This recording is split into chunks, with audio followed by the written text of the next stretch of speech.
At times you're a bit stubborn, but above all, you're caring and fair. We do appreciate and thank you for all the hard work and virtually unlimited time you gave to the challenging task to being chair for the past 4 years. In Ursula Le Guin's No Time to Spare, Thinking About What Matters, she writes, I think feminism continues and will continue to exist wherever women work in their own way, with one another and with men, and wherever women and men go on questioning male definitions of value, refusing gender exclusivity, affirming interdependence, distrusting aggression, seeking freedom always. Thank you. Yeah, I think, could the current executive committee, would that be all right for them to come up and just have a little photo with the flowers? That's a good idea. But you have to move quickly. Whoever is in the house. I know we have some vacation. Who else is here? Jackie. Soon you? Yes, you're still. Since this is your, technically your last. This is for you, and thank you for all those who continue to work for regional training and the training all over the world. You mean I'm done? No. Continue, please continue. Okay. Smile. Thank you, Executive Committee. Thank you. Wonderful. Yes. Another round of applause. Yes.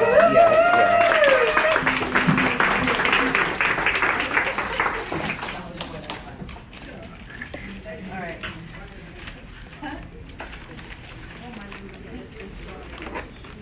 And we have 4 minutes to spare. 4 minutes to spare. That's great. I feel like putting it.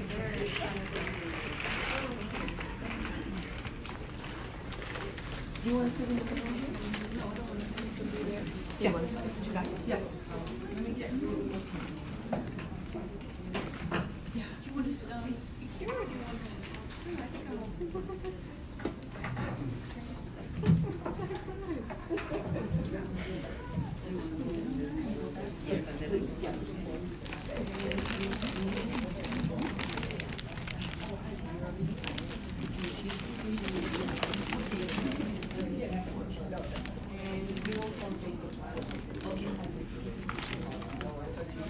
So dear colleagues, thank you so much for having me here for such Susan, what a wonderful moment to come precisely in a moment of celebration, a celebration of 4 years of your leadership. And I know the CSW NGO committee for long, and I know how much being a chair means in terms of work, commitment, sacrifices, but also good opportunities and also satisfactions. And I think all of that is to be celebrated today with you, leaving the space now for others to come and take over and do the wonderful, and continue to build on the wonderful job that you have done.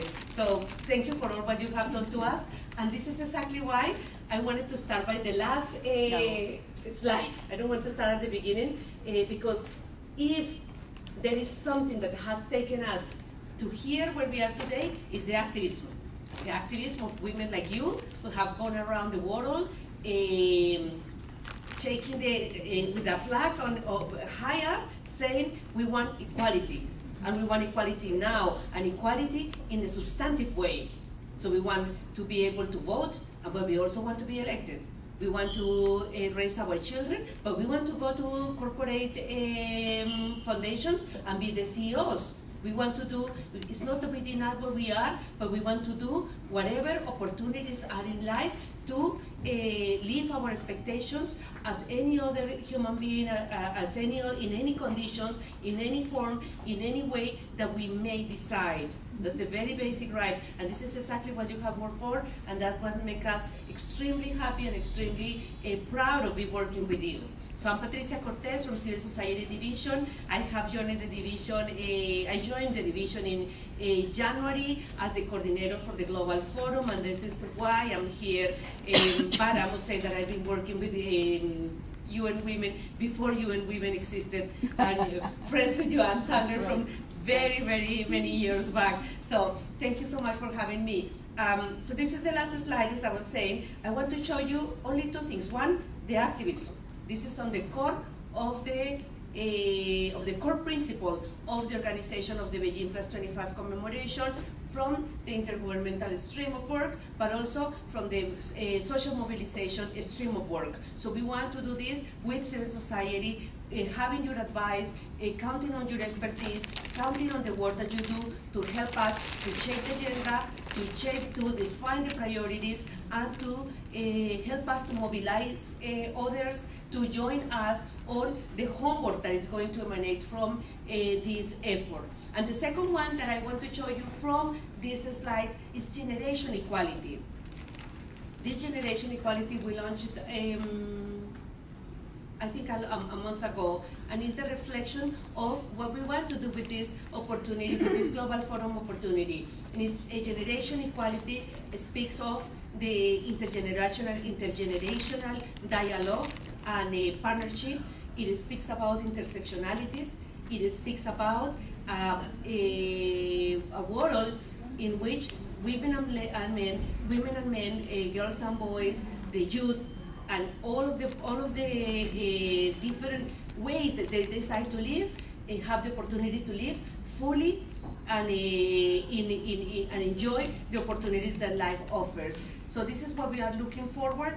We really want to take the opportunity of the 2020, because we understand that if we miss this opportunity, basically the Agenda 2030 at large is in jeopardy. So we really need to step up on our efforts now and generate the energy and the commitment and the funds and the efforts that need to be put in place to help member states fulfilling the promises that they made to us in 2015. So these I'm going to refer, these are opportunities that you know better than me that will help us to create this momentum, and in all of these opportunities you are going to be there working with us from the intergovernmental stream. You already know, you have been informed about the guidance note that was sent to member states for them to fill in the questionnaire and send it back, and it's going to be the basis for the regional consultations that are there, and the basis for the synthesis report that the Secretary General will present to CSW 64 for the actual review and appraisal.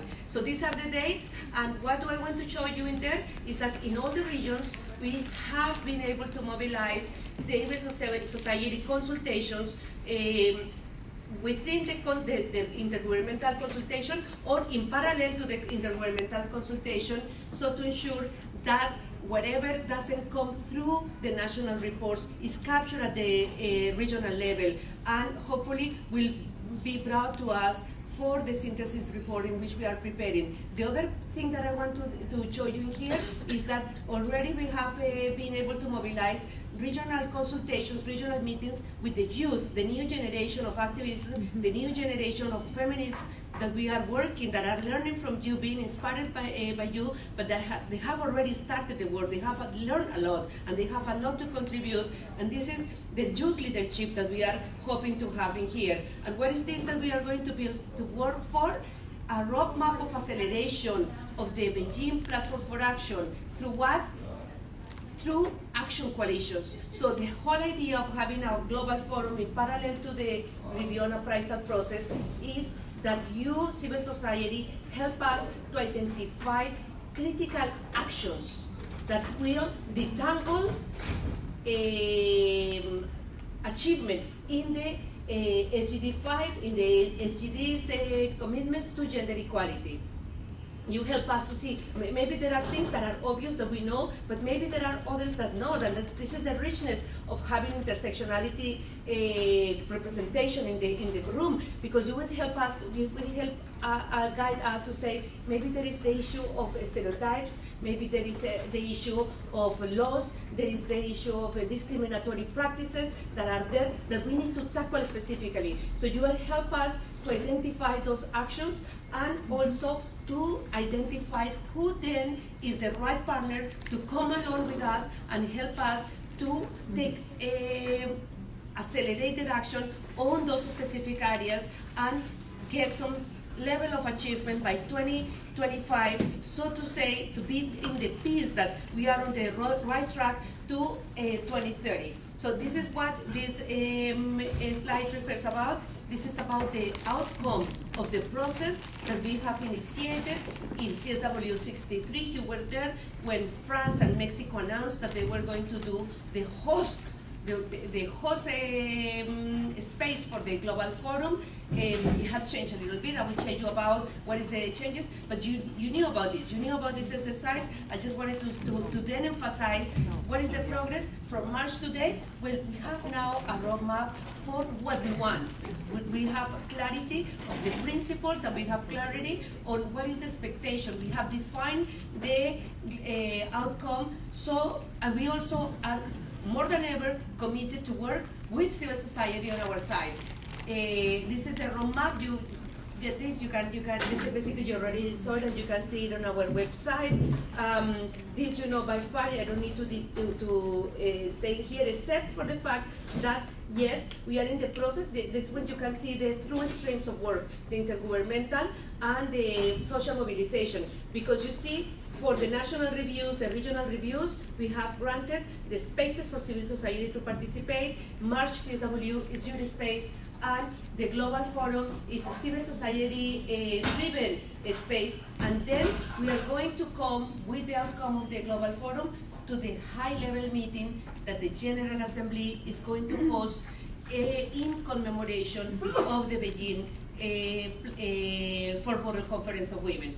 And in that, hopefully the action coalitions are going to be adopted and they're going to be formalized on the way forward.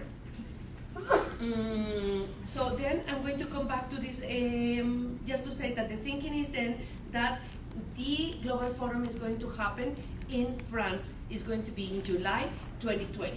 Is this a decision? Yes, it is already a decision. What did we do with Mexico? We granted that they co-host with France. So UN Women is in the leadership, the venue is France, the co-host member states are France and Mexico, and we are going to work all the process with civil society. And in the building up of that process, we are going to have a kickoff meeting in Mexico, probably end of April or beginning of May, and this meeting will help us to already deep into the outcome of the CSW and start working with you, identifying what are the priorities. I know we are going to have a huge list of things that need to be done. Well, we will have to work together and see how to cluster them and how to prioritize them to make sense to the principles in which we are building this process. So the Global Forum is going to happen in a one venue space, which is Paris, but we are going to have satellite sessions around the world. We already have expression of interest of the government of Ghana and some others, but I'm not sure which ones have come forward like more stronger, let's say. But it's going to be in the form of marches, in the form of concerts, in the form of panel discussions, thematic panel discussions, in any form that they wish. And what we want is to take advantage of the digital opportunities that we have now, and to make those processes around the world to beam in and beam out to the venue in Paris. So to make this Global Forum a truly global forum with presence from the Global South and the Global North in Paris. We are going to have then a series of events that will start little by little in different countries. I already told you about these meetings in parallel with the intergovernmental regional meetings, but there are others. There are others, and many of them organized by civil society that will build the blocks towards this dialogue that we are going to have in July. So the event is going to be a 3-day event. We are going to have opening ceremonies with the member states, with civil society representation, with the UN. We are hoping to have the highest level, the Secretary General, to be invited. We want to have, of course, the heads of the states of Mexico and France will be there. And then we are going to have a 2-day of very different from our UNH way program with tech talks, gambling. Gambling or gaming? Gaming. Marisa standing up there. We can do digital safe spaces, we can do festivals, we can do all of the exercises that we want to have in that program to make it very lively, to make it less formal and much more the opportunity of real interaction, informal interaction that will leave us to these pop-up sessions that last 20 minutes, but are very interesting, and you get the most of them. We had those in Tunis just in April with Yoon. It was fantastic opportunity to come and talk very quickly with few speakers, but with an open conversation with the audience. It's a really, really nice opportunities we have there. We have to build that agenda the most appealing possible. And then on the last day, of course, there's the closing, and the closing is such as the opportunity where the announcements of the action coalitions will be made. Okay. And the heads of states are going to be there. Hopefully the Secretary General or the Deputy will be there, and our leadership at the highest level will be there. So this is basically what I think in 7 minutes I can share with you. The rest you know. Just to emphasize how important this is being thought as a moment, not only to reaffirm feminism, but to reaffirm multilateralism in a space where multilateralism as large is being questioned and challenged. So this is a very critical, very critical opportunity to build on the successes that we have, respond to the pushbacks that we've been receiving, and we saw a lot of that in CSW 63. So we have to be ready to that. But in any case, be able to be bold, ambitious, and come up with action coalitions that will make the difference on the way towards 2015 and 2030. So thank you so much. Can I say, if you are planning to vote and you haven't voted, you have until 2 o'clock to vote. But you have to be the representative of your ECOSOC accredited NGO, and then you vote, okay? But it's only until 2 o'clock. I'm in the way, okay? All right, so now, Sylvia. Oh, this is your seat. No, it's okay, you can stay here. Well, you'll take some notes.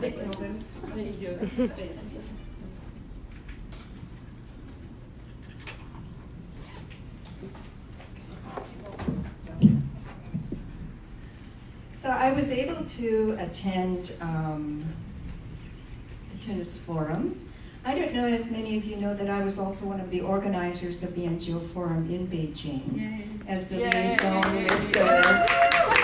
with the UN conference on the document. So I will probably reflect a little bit of that history in what I have to say here. The Tunis Forum on Gender Equality was held in Tunis on 24 to 26 April. It was sponsored by Tunisia in collaboration with Sweden, UN Women, and UNDP. And here I have to really have hats off to Patricia, because she was one of the stronghold organizers of that meeting that helped make it a great success. There were about 600 participants, with 40% under 35 years of age. Wow. 4 themes were Beijing+25, peace and security, innovation and technology for women's economic empowerment, and gender equality for local governance transformation. So I recommend that you go online and find the recommendations of the Tunisia Forum on Gender Equality. The Tunisia Forum on Gender Equality.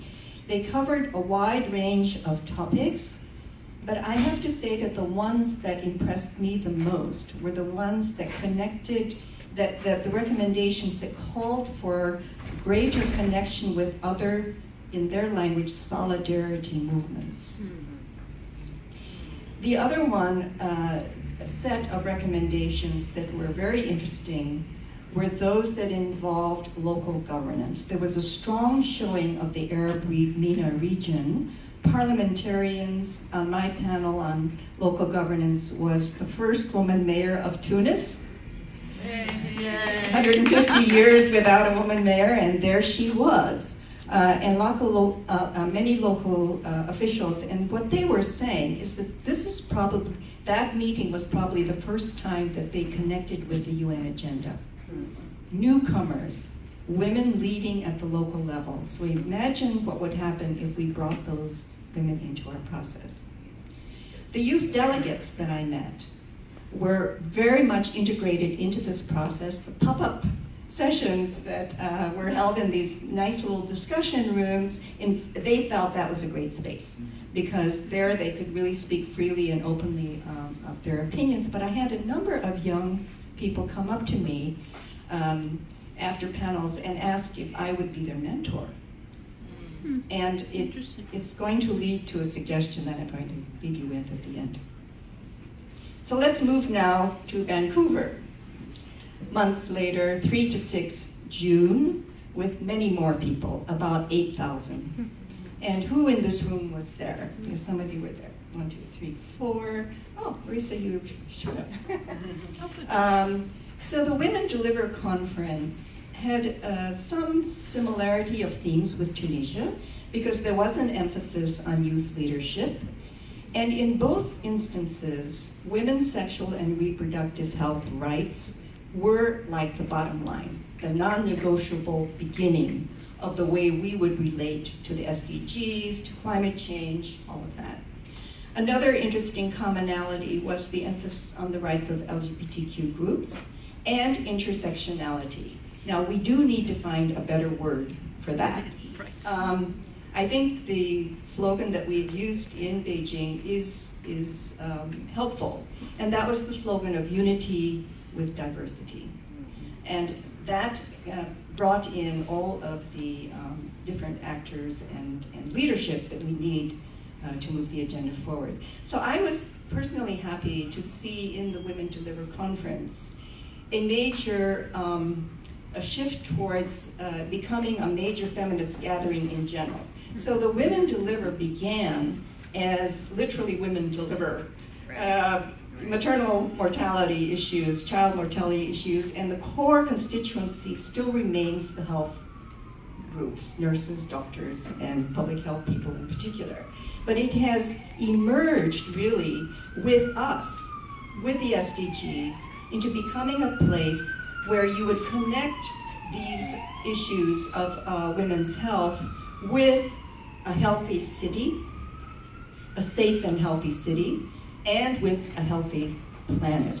So that we do events there on financing for climate change, leadership for climate change, were very well attended, and everyone was trying to make that stronger connection between their health, women's health, and a healthy planet. And I give that to you as a challenge for us to continue thinking about how that can be done even more successfully. So again at that meeting, I saw newcomers. People who wanted to connect to the Beijing+25 process, but who really did not know much about the legacies of the UN conferences in Mexico, Nairobi, Copenhagen, leading up to Beijing. Now, how does this fit into the trends that we see now? As was just mentioned, we are experiencing really heightened contradictions in backlashes, shrinking space, even here at the UN, retreating governments which are really pushing our countries into the wrong direction. But many of us believe that this is because we're winning. It's because the feminist and women's movement is in fact dismantling centuries of patriarchy, and it is a threatening process. So I think we have to expect that what we are seeing here is also a process of winning. And so let us not be shaken by what is happening around us, but let's find ways to reverse the trend. So besides the Me Too movement and the marches in the streets, I think we will see greater numbers at global gatherings. Women Deliver is not a UN conference, but it has become a feminist space. I want to point out to you that the CSW is not the largest gathering at the UN. the climate change negotiations, on average, we have averaged 10 to 20,000 people there. Young people, women, gender equality advocates show up in those arenas. The habitat process around urban development, we had almost 17,000 people at Quito. I think, Patricia, you were there as well. So she is so extreme. I'm so glad that she is with UN Women following that trend, because that is a whole social movement of architects, urban planners, health people, youth, huge youth group following the process of the UN on habitat. I am predicting that CSW 64 will again break a record. And the next administration, the Bureau and NGOs, we need to be prepared for really large numbers. So why did I think that Beijing was important in this history? I'd just like to leave you with a few thoughts on that. There was a very important paradigm shift that happened between the third conference and the Fourth World Conference on Women. And that was captured in the concept that all issues are women's issues. And in the NGO Forum slogan, which was, look at the world through women's eyes. Okay? The entire world. Don't just look at women. Look at the world through women's eyes. So we are shifting our arguments into the human rights agenda, but it's human rights for all, from our perspective. So I think that was an extremely important milestone in the way the document was presented. Another one was the unity with diversity. If you go into the document, you will see very explicit listing of the diversities which we continue to repeat now. Indigenous women, lack of discrimination by age, race, ethnicity, geography, rural women, migrant women, all of that language was in that document. And it is what strengthened that particular document, and which is the reason we hold it up as the golden standard of policy today. But we are also moving, I think, interestingly, into what some people, critics would call an instrumentalist argument, but which I think is still a valid argument. And that's the set of arguments that says gender equality is necessary for increasing food production. It is necessary for food security. The leadership of women and girls is a key to accelerating progress on climate change. It is recognizing that some of these things have great outcomes for all of society, which is how Canada and Sweden can have feminist foreign policies, because they are arguing these kinds of broader arguments. So there are challenges for Beijing+25 from my point of view. I think that we have to recognize that governments are not the only ones who are working in silos. That in fact we, the critical, substantial social movements, are also divided. We see different streams coming up, whether it be through habitat, ICPD is another one, and the United Nations helped create these different streams, these different constituencies. Security Council Resolution 1325 and all the subsequent resolutions have created a great momentum in peace and security. The Paris Climate Sustainable Development Goals, and then, of course, the Social Summit and other social development conferences. So what I see is the need to bridge these movements together as a great way to strengthen what we need to do. So these action coalitions that we're talking about, unless we reach out to these other groups, we are not going to get our agenda on the table. I think the other challenge that was mentioned just a moment ago is culture. So the culture of patriarchy is something that is so deeply embedded that it may be the last thing that we think about in the morning. We see it every day. We see the culture of inequality around us. We see a culture of unsustainable development. Overconsumption is one of them. It is dominated by our commercial world, and because we live with it every day, it patterns the way we think, what we spend our money on, and the things that the politicians that we vote for, we actually need to confront this culture head on. So I'm talking about the culture of inequality, the culture of unsustainable development, and of course the culture of violence. So how can you get involved? I'll leave you with some ideas. The NGO Parallel Report Guidelines, all of you have seen them? If you have not seen them, raise your hand. Okay, great. So would you raise your hand again? All right, would you look back at those hands? And those in the room who know this really well, would you contact those people and show them how to get a hold of those NGO guidelines? The NGO guidelines, this morning I received a communication from a group in California that includes Emily Marisa, who's the Women's Commissioner of San Francisco, Jenny Prisk, who's a former executive director of the Women's Commissions of California. There's a group in California, and they are on this case. They want to do a US NGO parallel report. And I challenge you in New York City to do one for New York City, to do one for the state of New York, and to contribute to that national parallel report. It is a whopper. And it will influence the world because people look to the United States and the women's movement in the United States to lead. And you in this room have a lot more visibility than you know in what you produce. So I really think that's an important contribution we can make.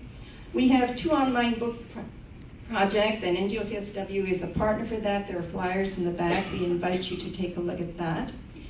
And finally, I'd like to leave you with a thought about intergenerational dialogue. What I've seen at the meetings and my observation from Beijing to here, we had a youth tent in Beijing, which was very active and very important. What I see here is that the emphasis on intergenerational dialogue is not enough. We have to imagine a change with what we do with that concept. And I think one of them that I see very clearly in 2020 is going to be voter registration for young people. Voter registration for youth can be something that we can all do that's going to change the world in 2020. Because when youth does not vote, we don't get climate on the agenda, we don't get financing for climate, and we don't get the kinds of changes in city governance that we need, which green spaces is something that young people always support. So think about that. Think about getting involved in voter registration for young people. And the second thing, I mentioned mentoring, and I think that all of our NGOs should develop mentoring programs, which are driven by the young people in our organizations. So the NGO CSW New York, for example, YP Group, could start a mentoring program, and we will help you get a list of people who want to mentor. Many of you in this room would be happy to mentor, I'm sure. So think about setting up mentoring programs which turn our dialogues into long-lasting relationships. Thank you.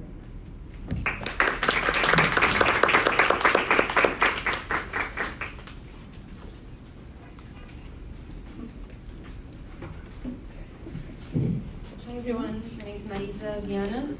I thought I was coming to a brainstorm session, so forgive my notes. But I'm the executive coordinator of a feminist alliance called RESURJ, Realizing Sexual and Reproductive Justice.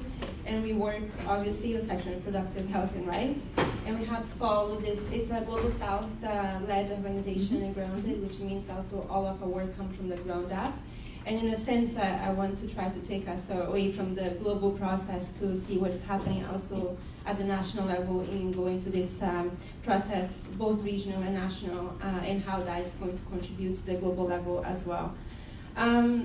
I think that as a sexual and reproductive health and rights, and Yoon talked a little bit about this, one of our main efforts have been to break away from these silos that health and reproductive health and rights is only part of a few paragraphs here and there, but it's actually an integral part of the Beijing Platform of Action, and it should be like gender cross-cutting as well. And that moving in the last few years of advocacy has focused on that, but also in trying to make this link that if we can't address economic justice, ecological crisis, climate crisis, we are not going to get what we want out of sexual and reproductive justice as a framework, as an advancement. Just in terms of this process for many of us, the national level, is also a new one, even though it started a few months ago, and for some of us, we've been talking about it for a long, long time.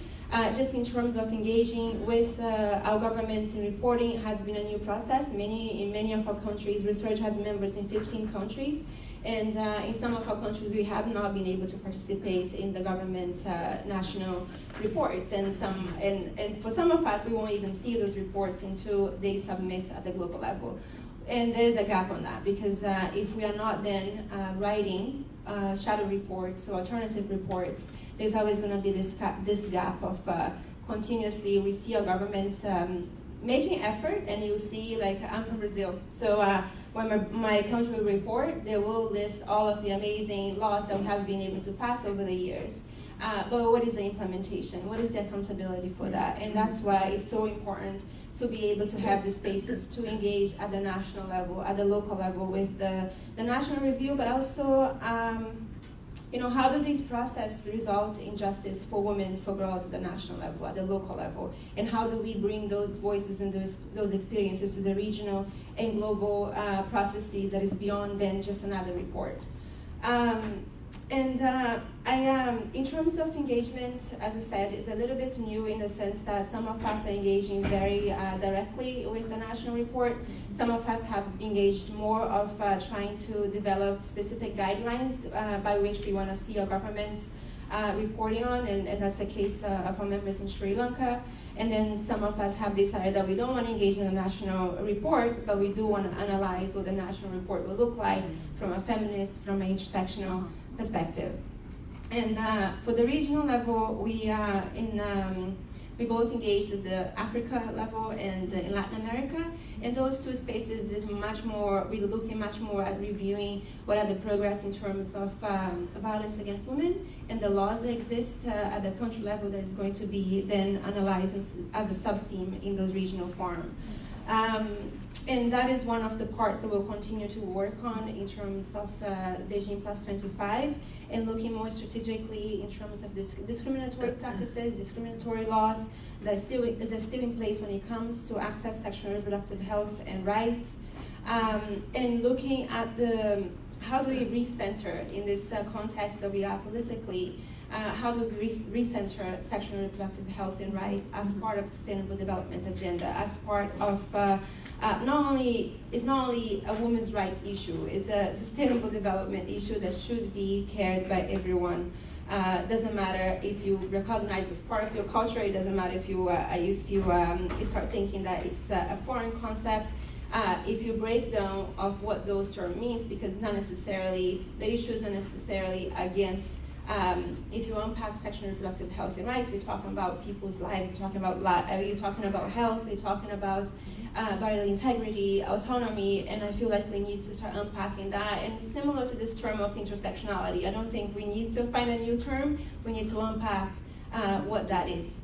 And then I guess the one last thing that we are doing as RESURJ that is part of our thinking, there's two ways. One is really trying to bring and Beijing+25 to continue to be this instrument for advocacy for younger feminists. And while, like, for some of this intergenerational strengthening is really, really important, because I was talking to someone the other day, and the truth is that we would not be able to get an outcome like Beijing, like ICPD today, and that's really sad and scary.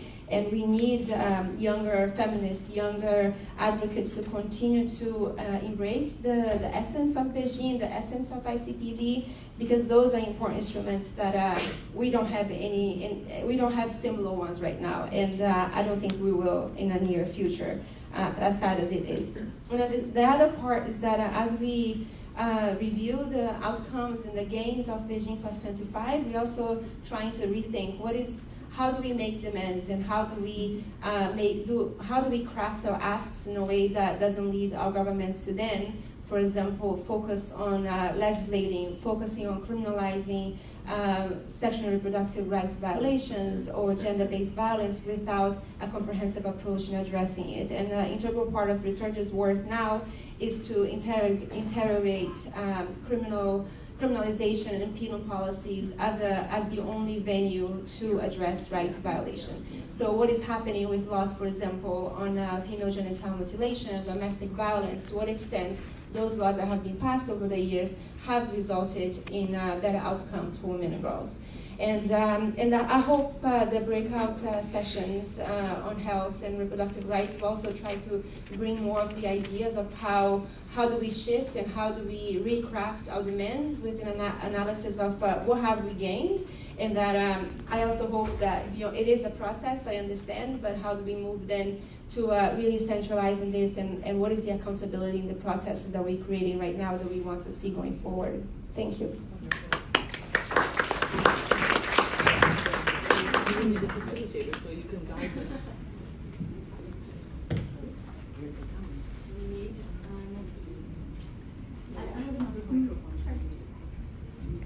Hi, it's a pleasure to be here. My name is Priya Kvam, and I'm the Associate Director of Strategic Partnerships and Initiatives at Breakthrough, which is a New York and India-based civil society organization that works using media, arts, and technology to surface and challenge harmful narratives around gender, and in particular, the harmful norms that perpetuate gender-based violence. I am here with Joanne Sandler, who's a Senior Associate at Gender at Work, and we've had the opportunity to partner together. And in the spirit of intergenerational feminist leadership, we thought we would co-host this breakout session. So, Joanne? That's right.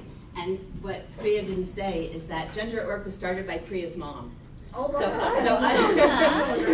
I have worked with Priya's mom, Aruna, for many years, and it is such a privilege and pleasure to be standing up here with her. And also thank you to NGO CSW for inviting us to do this.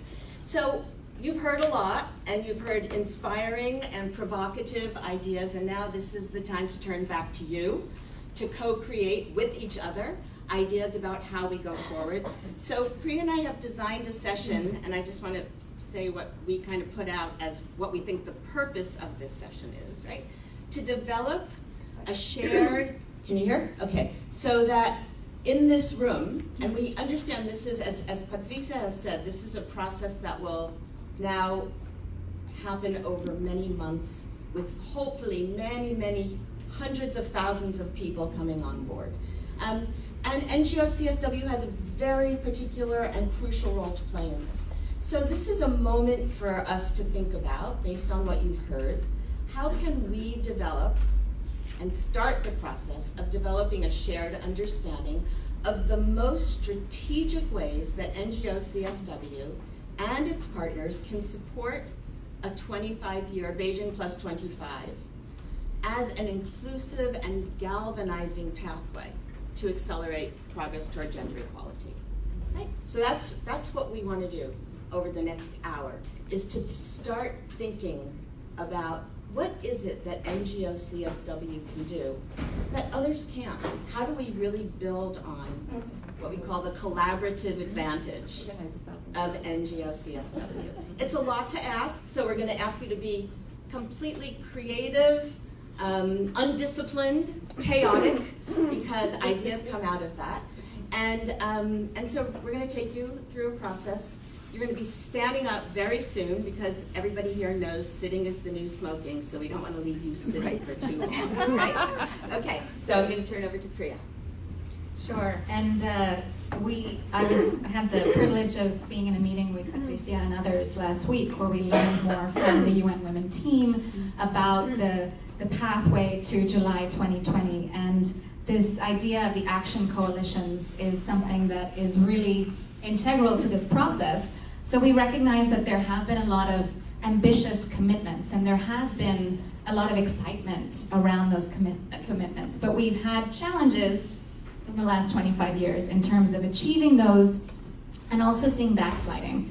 Of course, given the current geopolitical context, we know how often backsliding occurs. So the action coalitions are really meant to galvanize, moving beyond just articulated commitments to a set of very progressive, ambitious actions that we take forward in a multi-stakeholder process, involving private sector, involving youth groups, involving indigenous peoples, And we wanted to plant some seeds today for what those action coalitions will look like and how NGO CSW will plug in. So as a first step, could I ask you to close your eyes?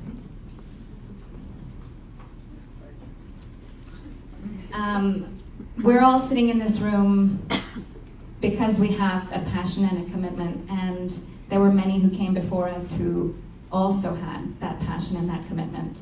And if we could ask you to think of one thing in particular, whether it's an opportunity you've had, a right that you enjoy, something that has made your life better, that is the result of the feminists who have come before you. And if you could take a moment to think about this and then write that down on a piece of paper. You can open your eyes for the writing part.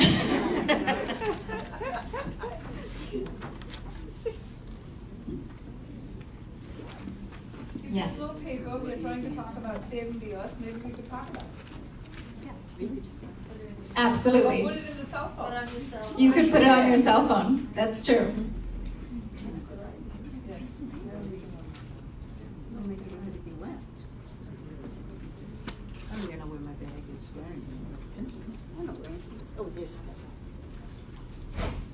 And while you're thinking and writing, the next prompt is, in 10 years, when you think about the impact that you hope to have had as a feminist, what is one thing in particular?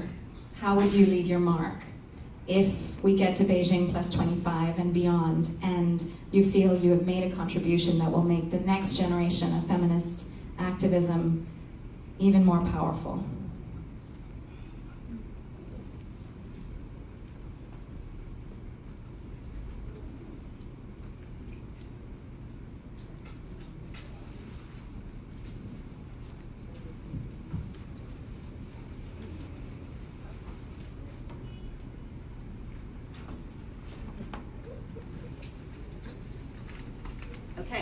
Okay, so we asked you to do that, to think about something you benefited from because of the work that came before, and something you'd like to be associated with that in 10 years from now, women and men, people everywhere, can benefit from because of something that changed.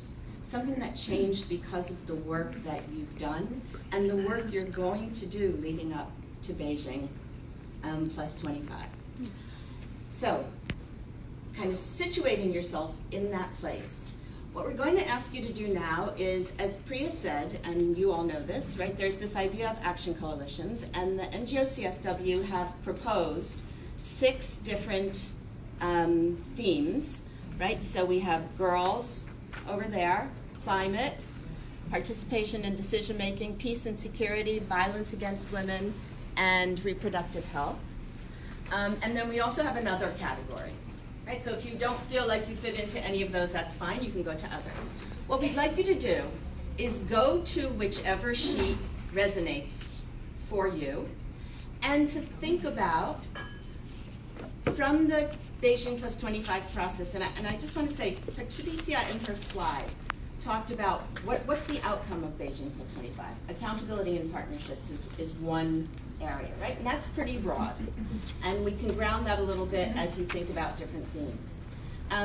Marisa, really importantly, right, talked about the fact that the processes from Mexico to Copenhagen to Nairobi to Beijing, where we were able to achieve so much in those outcome documents, is a process that would actually be pretty frightening today, right? That there is a way in which we don't think we can do that anymore, which I remember Francis Kissling saying at a meeting on should we have another world conference, when did we become a movement that made decisions out of fear as opposed to aspiration? Right? But we understand the political moment we're in. And so what we wanted you to think about as you go to those sheets are, first of all, 2 or 3 gains, changes that you would like to see provoked, catalyzed by the Beijing+25 process. Right? What are 2 or 3 things? And then on the right side of the sheet, importantly, what can NGO CSW do to advance toward that? what can NGO CSW, how can it put its energies, how can it focus its energies over the next 18 months so that it is supporting as many people as are willing to come into this process and help achieve the kinds of visions and aspirations you hold. Okay? Is that clear what we're asking? Yeah? So if you would go to the sheet. Now, we have asked a couple of people to facilitate at the sheets. So climate is Sun Young, girls is Susan, participation in decision making is Ozzy, peace and security is Safira, violence against women is Patricia, and reproductive rights is Marisa. They will try to put some order, not too much, into the discussion.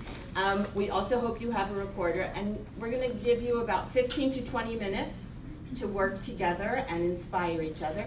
Then we're going to ask everybody to sit down and hear back about what ideas you came up with. And just to reiterate, this really is focused on what can NGO CSW do, because the next 18 months are so important, and we really need your best thinking about strategic action and strategic.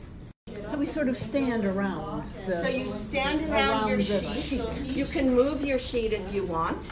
The facilitators will help the conversation go and make sure we're inclusive. A reporter will write everything down and then designate someone to report back to us, okay?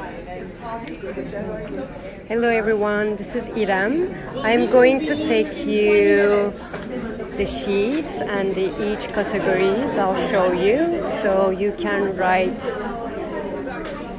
what are your opinions. So this is girls.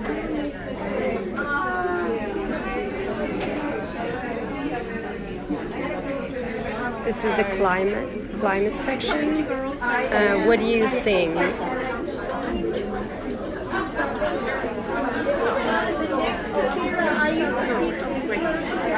What is the most important thing for you related to?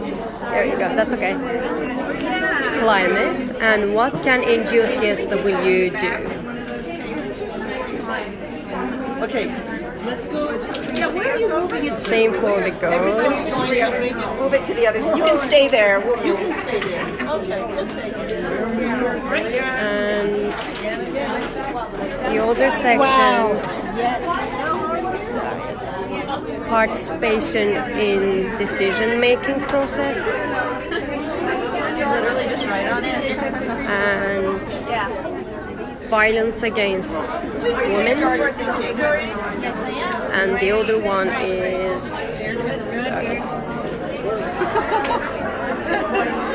women health, reproductive rights.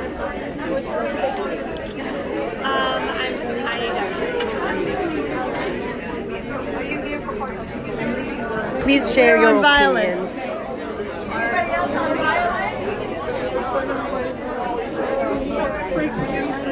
Please send us a message.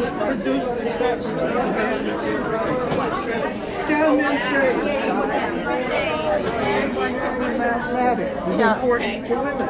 Absolutely. Do it. I think you would do this. Okay, in terms of it seemed to me the most, I just listed education and what early marriage and FGM, because those seem to be like three things that were. I'm putting in my ear. I know, right? And you were showing us. So, in terms of gains for girls, three gains for girls, and then how we could go about it. That's probably pretty easy. Give me a gain, Winifred. A gain for girls. We can list a bunch and then pick them. Or something. Yeah. Well, I would say there has been quite a lot of gains in ending child marriage. We need more. Yes, we need more.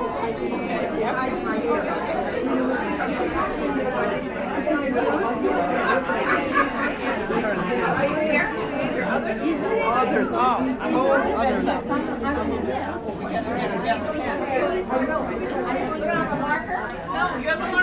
Oh, they have markers over there. We have markers. They gave us markers. Also, you actually come up and say what, write down? No, yeah, She's right there. Here. Oh, great. Okay. I know. I also think girls' education. More games. Definitely primary education, but there has been an increase in primary education, not at the higher level. When we were at Women Deliver, I could not believe that the president of Kenya said education is required in my country now through high school, and families it must be free. Yes, it is. Yeah, it is. And families will be penalized if they don't send their children to school. But there's also an economic thing because education is not free. So free no couple gets Yes, free. Free. So we put it free. And it's starting with early childhood. Early childhood. And you must have early childhood. And actually zero because of prenatal care and education for women. Well, primary, we need more in secondary and tertiary. From zero, starting from zero. Prenatal, like women educated, I say through high school. Yes, at least. It seems to me if Kenya would do it, Thank you, Jane, for your suggestion. One of the interesting things is that a number of countries have been doing Universities. and Please what share. they're finding is that there's such a demand for it that they don't have the teachers or the books or but at least they're doing it. Yeah, more teacher let's say training. free required education, right?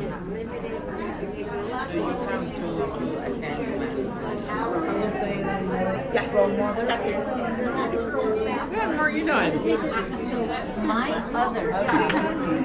My other topic is financing for gender equality and women's rights as an agenda topic to be included in all of the Beijing+25 meetings, gatherings, like this one where no one mentions financing, which is critical, and at all the CSW NGO meetings. Okay?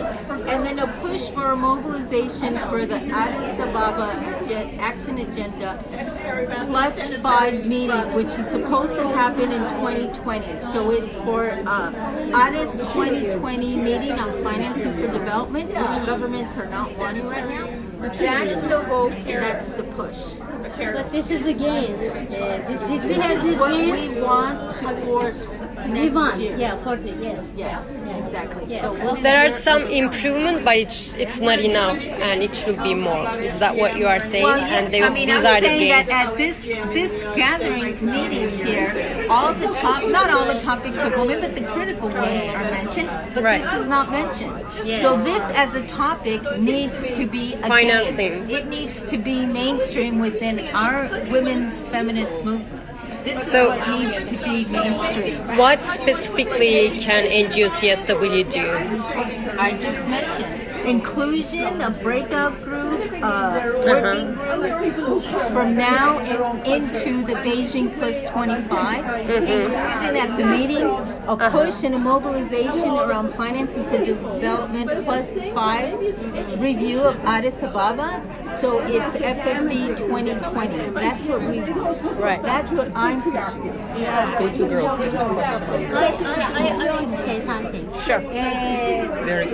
Yes, very quick. We are here, I'm attending for more than maybe 4 years. We need to include the government. We need to have government in our side. So that's why we have to put a independent people or independent institution to following up for us on behalf of us. Make governments accountable. Yes, make the government accountable. There are some bodies, but they are very linked to the government. That's right. Right. It should be independent. Independent civil society. Thank you so much. Thank you. Sorry. the only way out of that is education. Can I? We're used to seeing the patriarchy as Mine says the it thing that we prevents have. us Susan, on Facebook Live, somebody's saying add universal education. And we do have it. Yes. It's outside as well, but Through high school. also. And it's very strongly in some women who promote and keep on.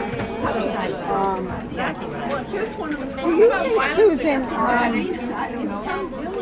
do you think in terms of education is Jane, we added already free and park education. showing Would you like to add anything else? if their girls were not married early and were educated economically? I'm talking about economically. What it would do for their country economically if they kept their girls in school and got them I think trained. a lot of that has been doing, and it does work. Yeah. So, appealing to the patriarchy through economic well-being. That they'll be better off if they educate their girls, or they'll be better off if they don't marry their girls too young. start at the lowest level to re-educate. So maybe boys need to be required. Okay, we are going to climate section.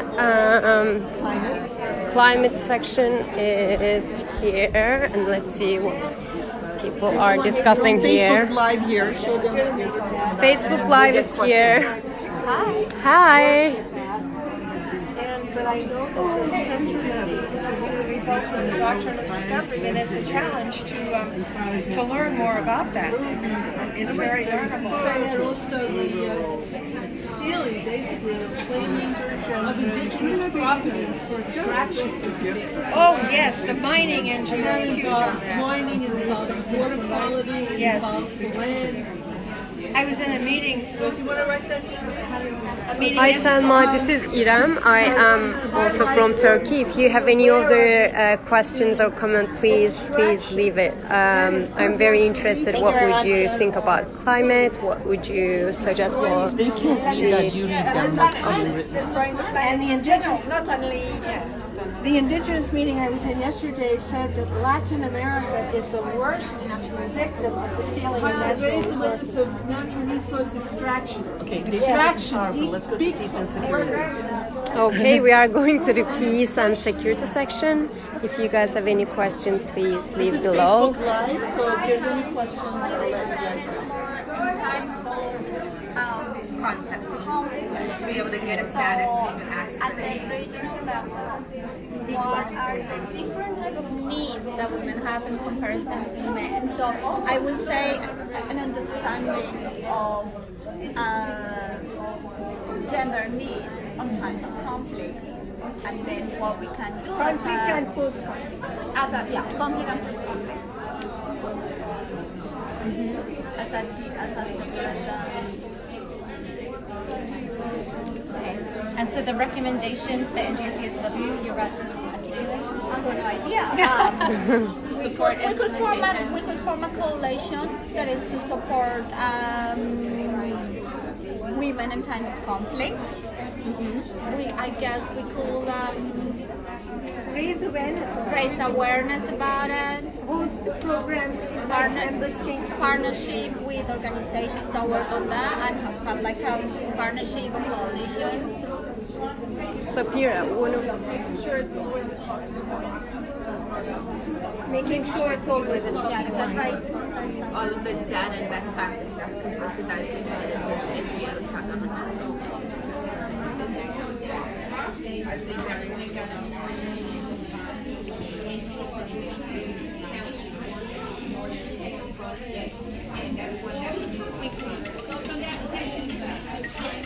We even had like a rapid response guide, but I think it's so, although it's so different from country to country, that I don't know how one rapid response guidance will work for everyone.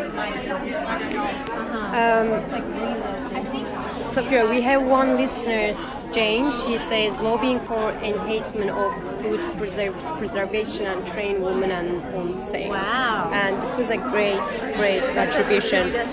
It is a suggestion. Thank you so much, Jane. Food distribution, was it? Food preservation. Food preservation. Train women on the same.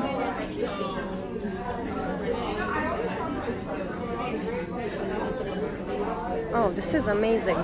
And promote the use of traditional ways of reconciliation.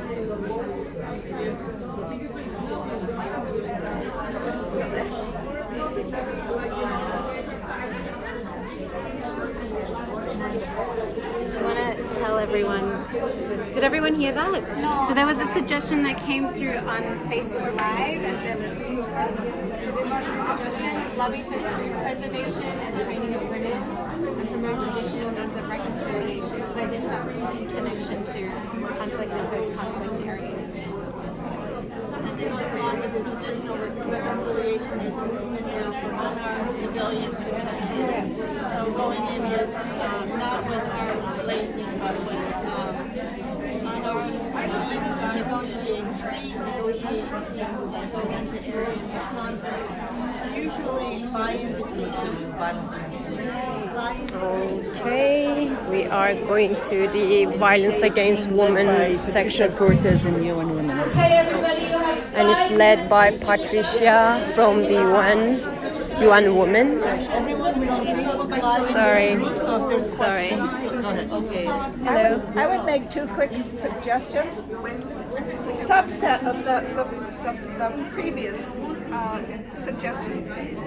I think we need to start with the objectification of women. Because, for example, nursery bassinet that says, he's a boy, it's a girl. You know, that's very subtle in the language, but it's right there. What happened to she is a girl.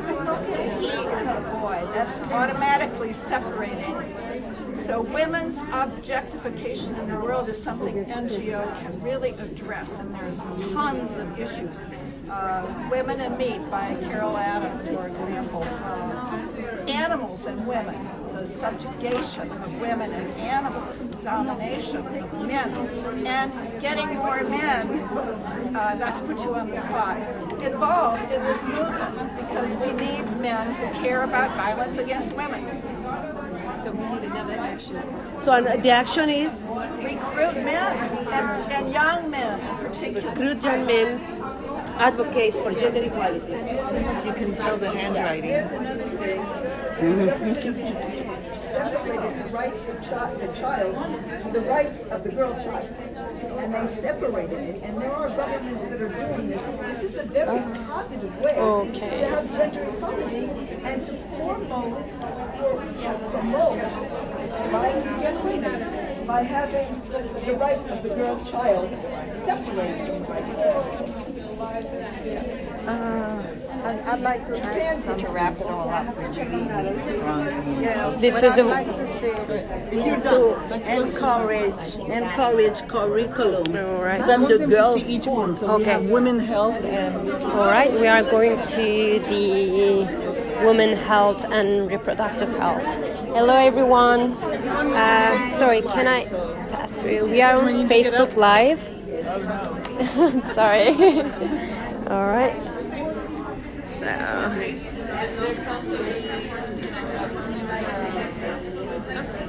think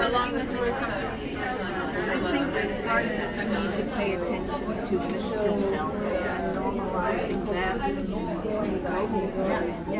Whether or not We talked a little bit about it before, around also like pink taxes and taxes on menstrual products. But Talking about this education.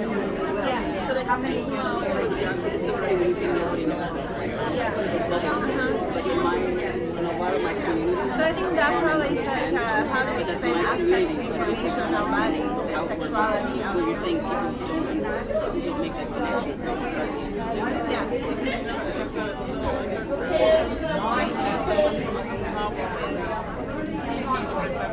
Anything else? So I guess we have time. Oh, it's been touched on, but I was just going to say to emphasize that, like, All right, we are heading toward participation and decision-making section. Hello, everyone. We are doing Facebook Live right now. Just here. Can you read my handwriting?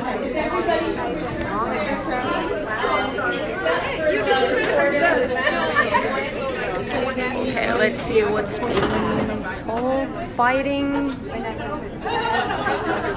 For 50% leadership. Okay. Passing laws to support 50% leadership. Bringing women who are marginalized to the table. Making sure that at high-level meetings, regional meetings, and local meetings, we have 50% women. Break down silos. Funding for women-owned businesses. Wow, that's a great greater participation of grassroots women again on the table. Nice. Okay, thank you so much, Izzy. Alright, we are going back to the seminar.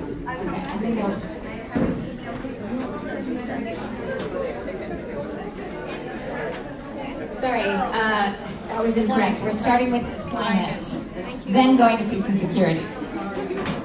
Okay, if everybody could please put their attention up here. Okay, we've got climate.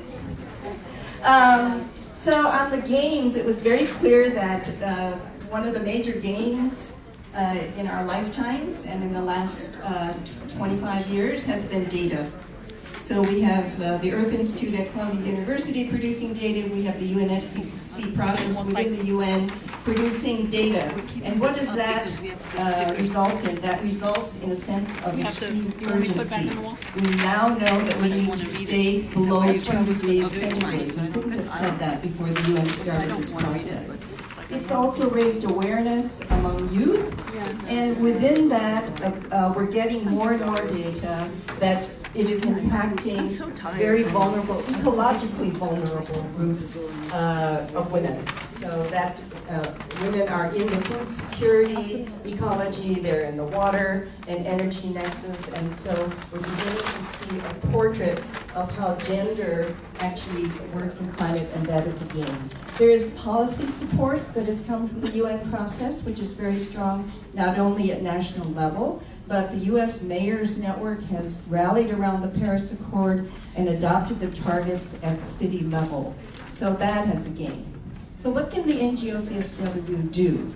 I think there were a number of areas that people generally thought could be done, not just by NGO CSW, but by the NGOs who are members of CSW, and that means you, right? So here are some of the things that they wanted done. They want to educate children through mothers, engaging mothers, to understand the urgency of the actions that are needed, a lot more advocacy on that, to partner with indigenous peoples. Why indigenous peoples? Because they are often at the forefront of safeguarding biodiversity and fragile ecological systems, and to highlight and raise awareness of natural resources that are being extracted and harming the environment. Good job, guys.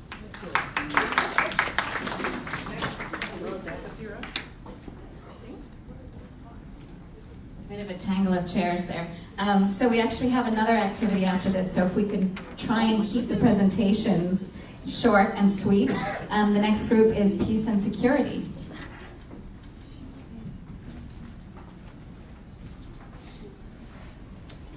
Okay, thank you so much. So in terms of gains, very quickly, 1325 Security Council resolution, women's participation and the inclusion of women at peace tables and in peace negotiations, and also the identification of women's needs in conflict situations, so those who are also refugees in the process of migration, and also in post-conflict settings. So these are things that we felt we had gained, but we still have a lot more work to do in these areas. So specifically, what can NGO CSW do?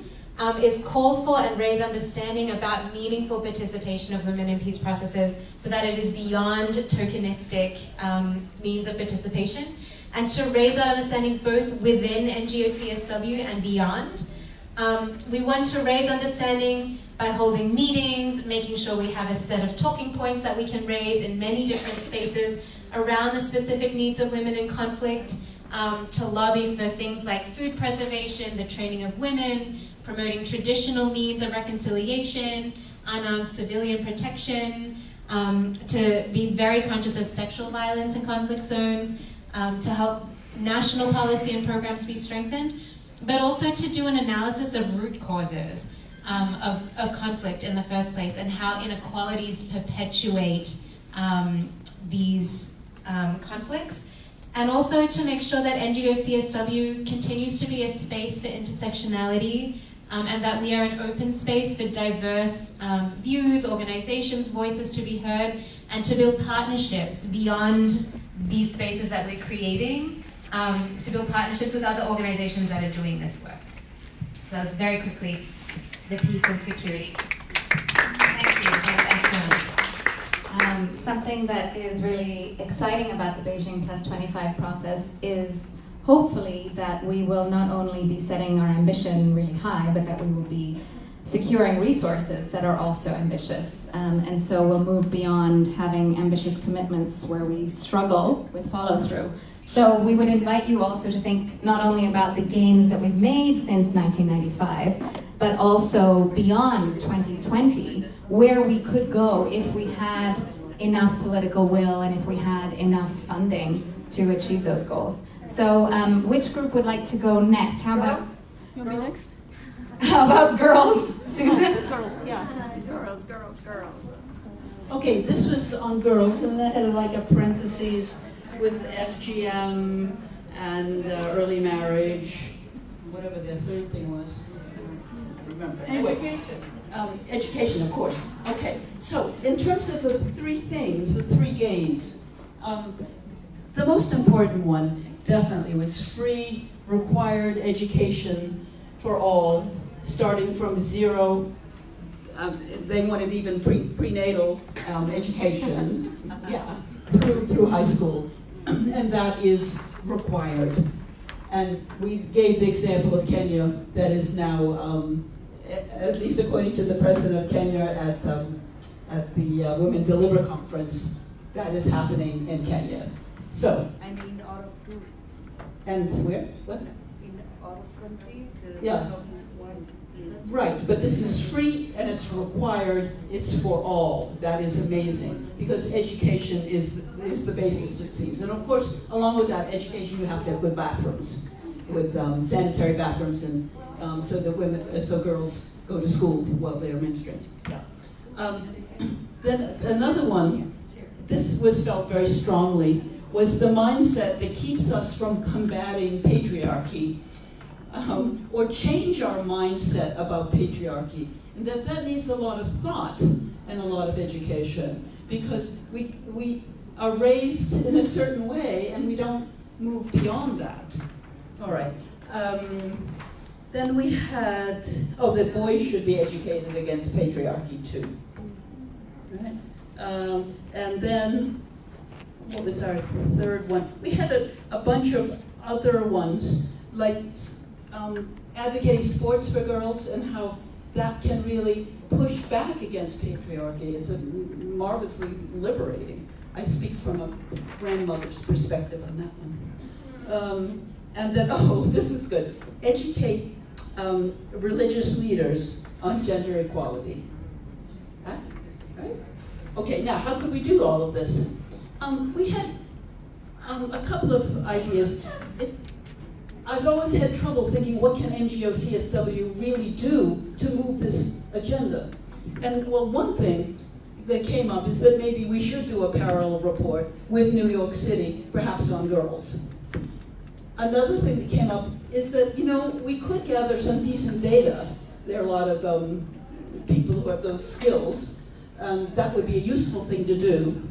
A third thing was best practices, what works, and use NGO CSW as a place to educate people to move us forward. Thank you. Do you want to put it on the table?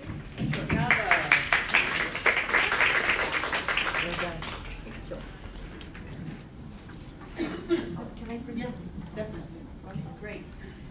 In terms of our gains, certainly 1325 is a gain. SDGs, and particularly number 5 is again fighting for 50-50, having women at the table has been again. Normalization of the demands of Beijing have been again in many countries. Having more and more grassroots women at the table, again in the last period, and gaining resources for human rights defenders have been a gain. In terms of what NGO CSW should do, there was a conversation about really getting all the NGO CSWs coming together and working together and becoming a powerful force at the table at the UN, and making sure that in every area of the UN we're respected and our thinking is valued and respected. Data collection, asking NGO CSW to be involved in data collection and working with universities around that. Advocating for more resources for the human rights defenders. And again, being a force at the table. Fighting for private funding as the UN is going out and searching for more private funding. NGO CSW should be out there also working on that. Working on branding of women's liberation work and participation in decision making, branding that, storytelling around that, and having a very powerful voice in the media around the need for decision making and participation of women in decision making. Thank you.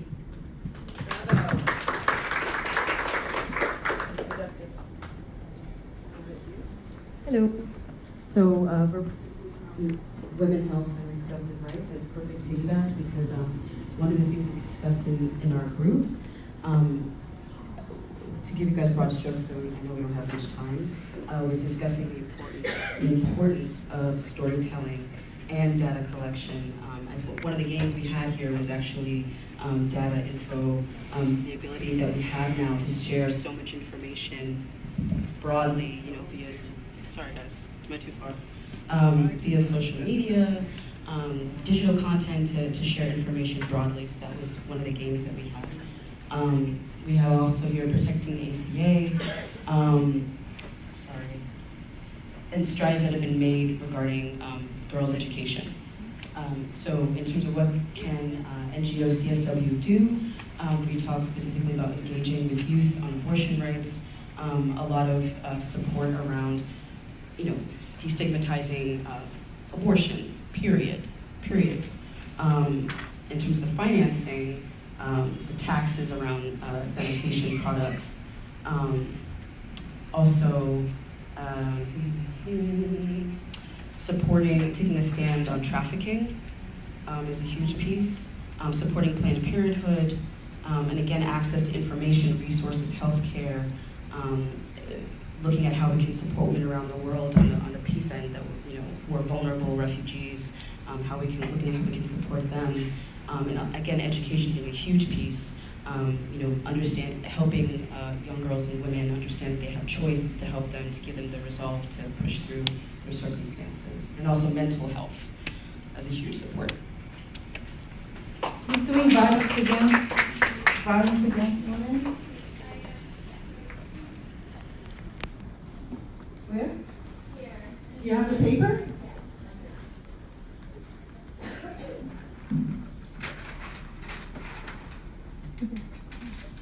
Facebook. Hey, hi guys. Once again, we're doing the topic of violence against women. So just quickly going through some of the gains, being able to recognize rape as a weapon of war, having men and boys be more conscious about the violence against women, and I don't really remember, but just basically discussing about having the conversation overall as violence against women being a main topic is something else that has been gained. But some things that NGO CSW can do includes bringing women's rights and human rights into the conversation again through creative means. The communication campaign, which will include recruiting men and boys as well as children, young children, to understand violence against women and ways to advocate against that. So yeah, that's basically it. Thank you. Thank you, excellent. Last one, Arthur. There are 3 others here, but I'm only doing one. Either move me or the speaker. The main thing is financing for gender equality and women's rights, okay?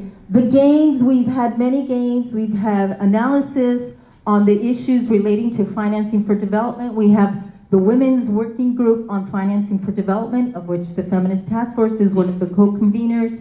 Those are gains, the inclusion of language saying gender equality and the full realization of women's human rights. We have that language. Where else is it? Nowhere. Those specifics about human rights. So what do we need? I have a bubble here. This should not be another category. This should be a category in every meeting of the CSW, and I already told Patricia, gracias, but also part of the dialogue leading up to Beijing+25. And we need to demystify FFD. If for all of these issues, and some of you have mentioned financing, all of these issues relate to the critical issue of how we're going to advance the SDGs, Beijing+25, FFD, all of these agendas comes down to financing. So let's demystify it and include it in our narrative. Thank you.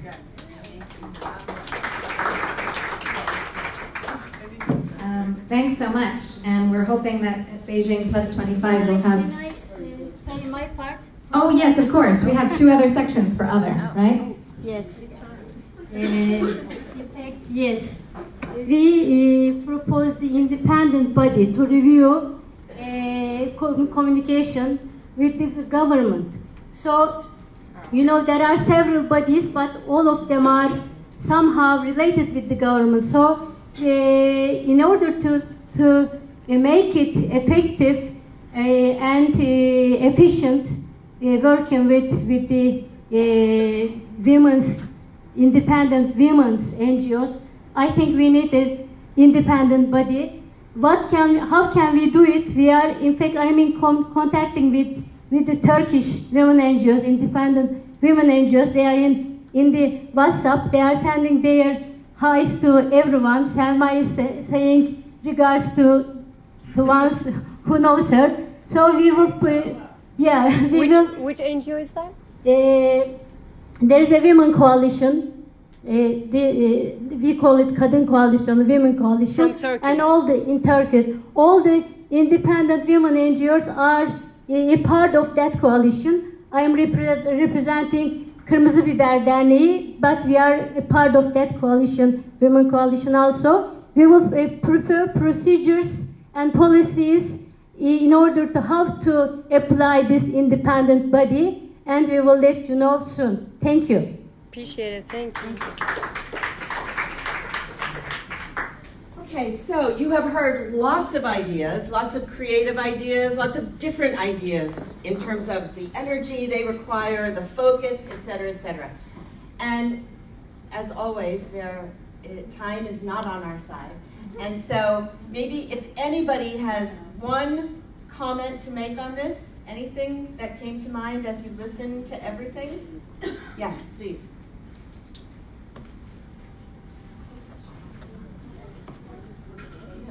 Hi, thank you. My name is Sheila.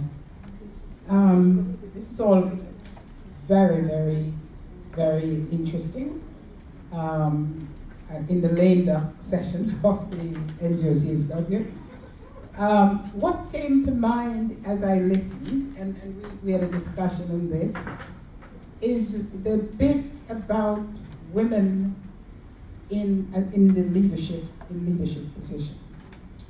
Because I think, or we think, and we thought about it, that if we don't get women at the decision level placements. We're still bucking and iffing and what have you, even though we've made some tremendous strides. But if we look at what's happening, for instance, recently in the United States, where they disband the vote against banning FGM as something unconstitutional, more than one state. So that's a serious thing. And so getting women to vote for women is a serious issue, and I think that's something across the board on every topic that should be taken up. Media was missing. And so I have a big concern about that. Thank you. Two really important points, because, and that is, I think, one of the things that we're always working around, right, is we don't want to work in silos, we want to work across.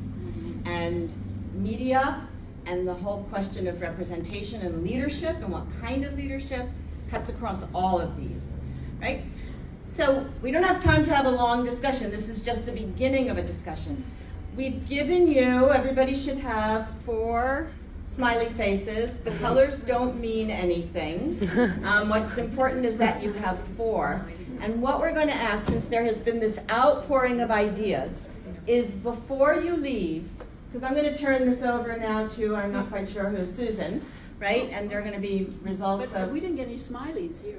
Oh, I have, anybody who didn't get them, I have extras. And I'll sell them for $5. It's an exercise in vote buying. An exercise in vote buying. Anyway, Joanne, give them 3 minutes to do this, because no, what I was going to say is don't do it now. Okay. Before you leave, Corey will speak. Yeah. Before you leave, please put a dot on the action, what the side of what NGO CSW can do.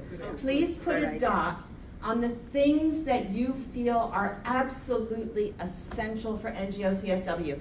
And you can use your vote, you can either do 1 for each one, or if you think one thing is really important, you can use all 4 on a particular thing. And why is this important? Because as we go forward, NGO CSW is going to have to make strategic choices about where to put its energy, right? And so this is going to give the people who are working on this every day some idea of what you think. What do you think are important actions? All right, so before you leave, please vote.